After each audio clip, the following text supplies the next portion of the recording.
देख रहे हैं आवाज इंडिया, देश की भरोसेमंद आवाज कहीं पे की। आइए नजर डालते हैं देश और दुनिया की 20 बड़ी खबरों पर। मुख्यमंत्री योगी आदित्यनाथ ने बांग्लादेशी और रोहिंग्या प्रवासियों के खिलाफ कड़ा रुख अपनाया। उन्होंने अधिकारियों और जिलों के डीएम को निर्देश दिए हैं कि हर जिले में डिटेंशन सेंटर बनाए जाए। कर्नाटक कांग्रेस में नेतृत्व परिवर्तन की अफवाहों के बीच मुख्यमंत्री सिद्धरमैया ने कांग्रेस अध्यक्ष मल्लिकार्जुन खड़गे से मुलाकात की। मुलाकात के बाद सिद्धरमैया ने साफ किया है कि खड़गे ने उन्हें मुख्यमंत्री पद पर बने रहने और बजट तैयार करने का निर्देश दिया है। उन्होंने मीडिया की अफवाहों को खारिज किया। चंडीगढ़ में उपराज्यपाल की नियुक्ति का मामला फिर गरमाया। केंद्र सरकार इस बार फिर एलजी नियुक्त करने की तैयारी कर रही है। पिछली बार पंजाब के नेताओं के विरोध में ये प्रयास वापस लिया गया था। महत्वपूर्ण एयरपोर्टों में ड्रोन से हमलों के खतरे को देखते हुए एंटी ड्रोन सिस्टम लगाने की तैयारी चल रही है। केंद्रीय गृह और नागरिक उड्डयन मंत्रालय ने एयरपोर्ट अथॉरिटी ऑफ इंडिया को इसके लिए निर्देश दिए हैं। इस कदम से सुरक्षा को मजबूत करने की कोशिश की जा रही है। पानीपत में पुराने हेरोइन तस्करी मामले में एक दक्षिण अफ्रीकी महिला की जमानत लेने वाले सुरेंद्र को 6 महीने की सजा सुनाई गई है। महिला अदालत में पेश नहीं हो रही थी और जमानत के बाद गायब हो गई। अदालत ने सुरेंद्र को दोषी पाया। ये मामला लंबे समय से चल रहा था और न्यायालय ने सख्त कदम उठाया है। उत्तर प्रदेश के जौनपुर में कोडीन सिरप के अवैध कारोबार में 12 मेडिकल स्टोर मालिकों और 2 अन्य लोगों के खिलाफ एफआईआर दर्ज की गई है।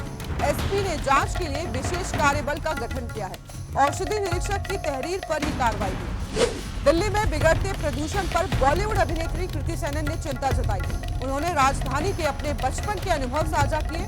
उनका कहना था कि हवा इतनी खराब हो गई कि लोग पास खड़े होकर भी एक दूसरे को देख नहीं पाएंगे। ये चिंता आम जनता और अधिकारियों के लिए चेतावनी है। मुजफ्फरपुर में डेंगू के मामलों में वृद्धि हुई है। मरीजों की संख्या 102 हो गई है। स्वास्थ्य विभाग ने सभी अस्पतालों को सतर्क रहने और प्रभावित क्षेत्रों में फॉगिंग कराने के निर्देश दिए हैं। बोचहा और मुशहरी प्रखंड में सबसे अधिक मामले सामने आए हैं। वाराणसी में बर्फीली पछुआ हवाओं के कारण तापमान गिरने की संभावना है।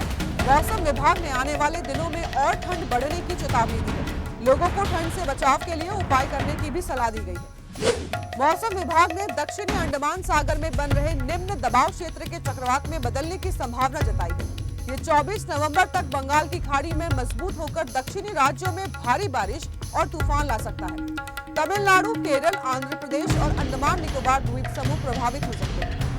पीलीभीत टाइगर रिजर्व के पास महोफ गांव में बाघ दिखाई देने से ग्रामीण भयभीत है। किसान अपने खेतों में जाने से डर रहे हैं। वन विभाग की टीम बाघ की निगरानी कर रही है। अधिकारियों ने बताया कि बाघ पीटीआर की सीमा में था, लेकिन दिखने से लोग डर गए।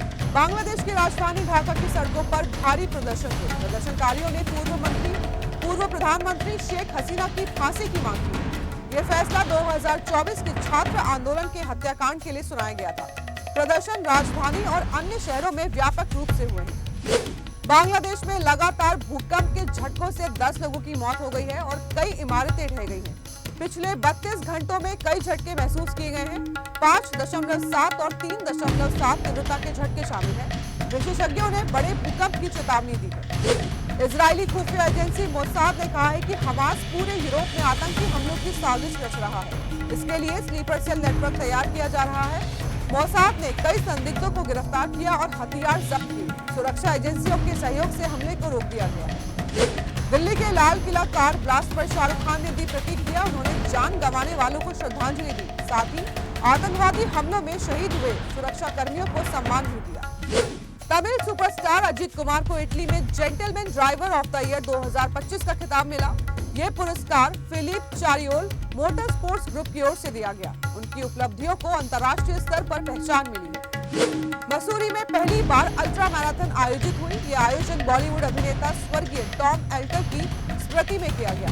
मैराथन में लगभग 411 प्रतिभागियों ने हिस्सा लिया। दौड़ 5 किलोमीटर से लेकर 50 किलोमीटर तक विभिन्न श्रेणियों में हुई। जादवपुर विश्वविद्यालय ने आईसीसी महिला क्रिकेट वर्ल्ड कप जीतने वाली कप्तान हरमनप्रीत कौर को मानद डी लीग के लिए प्रस्तावित किया है। ये प्रस्ताव विश्वविद्यालय के डीन की विशेष बैठक में सामने आया। नए कुलपति चिरंजीव भट्टाचार्य ने बैठक में इस प्रस्ताव को लाया है।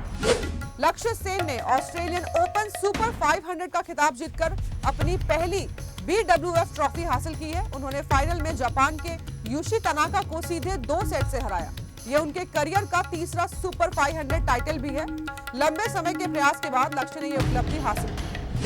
एसएच सीरीज में ऑस्ट्रेलिया ने 1-0 की बढ़त हासिल कर ली है। इंग्लैंड को मैच हारने के कारण वर्ल्ड टेस्ट चैंपियनशिप 2025 और 2027 में नुकसान हुआ। मैच से पहले इंग्लैंड छठे नंबर पर थी और अब भी वहीं बनी हुई है। इस हार से इंग्लैंड की स्थिति कमजोर हुई है। तो देश और दुनिया की बड़ी खबरों में फिलहाल के लिए इतना ही। जुड़े रहिए आवाज इंडिया के साथ, जल्द होगी मुलाकात। तब तक के लिए नमस्कार।